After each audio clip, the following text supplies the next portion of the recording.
warahmatullahi wabarakatuh. Halo semuanya, kembali lagi bersama saya, Mary Syarif. Pada kesempatan ini, saya akan menjelaskan salah satu materi, yaitu materi nutrasetika. Nutrasetikal adalah jenis makanan yang memiliki manfaat untuk kesehatan secara medis, termasuk pencegahan dan pengobatan penyakit. Istilah nutrasetikal ini sendiri diperkenalkan di akhir tahun 1980-an. Para peneliti telah menemukan ratusan senyawa yang memiliki fungsi kesehatan bagi tubuh sebagai temuan baru di bidang fitokimia di dalam makanan. Dalam beberapa tahun terakhir, komposisi makanan telah dibuktikan secara ilmiah dapat menyebabkan penyakit berkaitan dengan gaya hidup. Namun, makanan juga diyakini dapat menyembuhkan penyakit. Baiklah, kita masuk ke faktor yang mempengaruhi kerja nutrasetikal.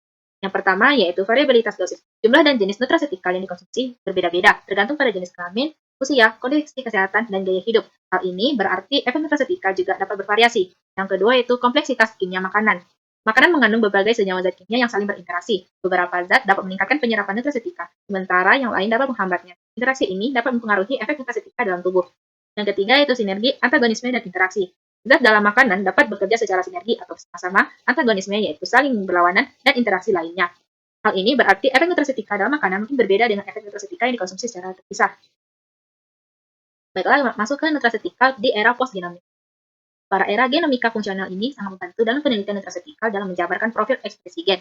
Nah, pada era ini, teknologi yang digunakan untuk mengetahui ekspresi gen yaitu teknologi cDNA dan mikroRNA. Masuk ke fitokimia. Fitokimia ini adalah bahan kimia kompleks yang ditemukan di dalam tanaman, terutama buah-buahan dan sayuran.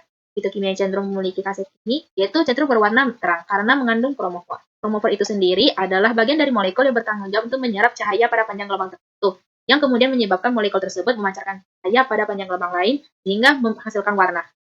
Carotenoid ini adalah salah satu contoh dari kromofor tadi.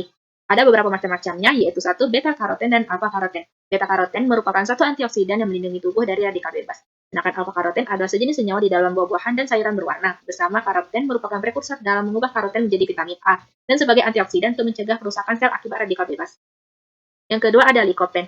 Likopen adalah salah satu bahan fitokimia yang disintesis oleh tanaman dan mikroorganisme. Likopen juga dikenal sebagai antioksidan dan peranannya menonaktifkan radikal bebas. Selanjutnya ada lutein dan zeaxanthin. Lutein adalah satu santofil dan satu dari 600 karotenoid yang ada di dalam sayuran berdaun hijau seperti bayam dan kangkung sebagai antioksidan dan berperan sebagai nutrisi. Sedangkan zeaxanthin merupakan salah satu karotenoid alkohol yang paling sering ditemukan di alam dan berperan dalam melawan radikal bebas oksidatif.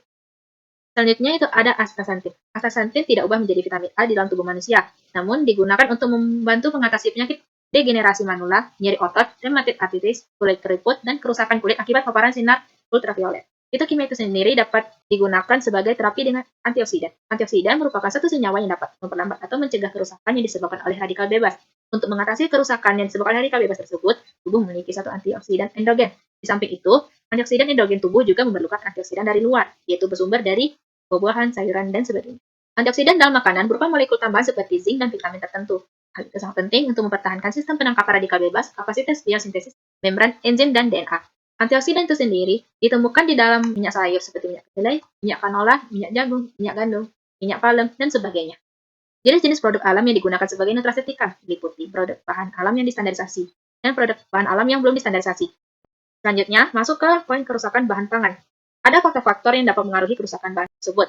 Pertama yaitu jenis bahan pangan atau makanan, dan yang kedua kondisi lingkungan. Selanjutnya, tanda-tanda kerusakan. Yang pertama dapat dilihat dari teksturnya. Tekstur dari keras menjadi lunak, contohnya yaitu kentang, wortel, dan ubi jalan. Tekstur yang dari lunak menjadi keras, contohnya tepung. Tekstur yang dari kental menjadi encer, contohnya telur, produk-produk giling. Selanjutnya, dari rasa yang mulai menyimpang, contohnya rasa sirup yang awalnya manis menjadi asam, dan rasa minyak goreng menjadi tengik. Dan aroma yang menyimpang, contohnya telur, ikan, dan daging yang membusuk. Selanjutnya dapat dilihat dari penampakan secara visualnya, contohnya daging ikan yang berlendir, dan adanya jamur pada roti. Penyebab-penyebab kerusakan tersebut yaitu pertumbuhan dan aktivitas mikroba, aktivitas enzim yang terdapat dalam bahan pangan, aktivitas serangga, parasit, dan binatang pengarat yang terdapat dalam bahan tersebut, kandungan air dalam bahan pangan yang bisa saja berlebih, suhu, udara, oksigen, sinar, dan waktu penyimpanan yang salah. Jenis-jenis kerusakan yang dapat terjadi yaitu kerusakan mikrobiologis, kerusakan mekanis, kerusakan fisik, kimia, dan biologis. Ada beberapa hal yang dapat dilakukan untuk mencegah kerusakan pangan. Yang pertama, pengawetan suhu tinggi. Yang kedua, pengawetan kimia dan pengeringan. Sekian materi nutrasikal dari saya. Terima kasih. Wassalamualaikum warahmatullahi wabarakatuh.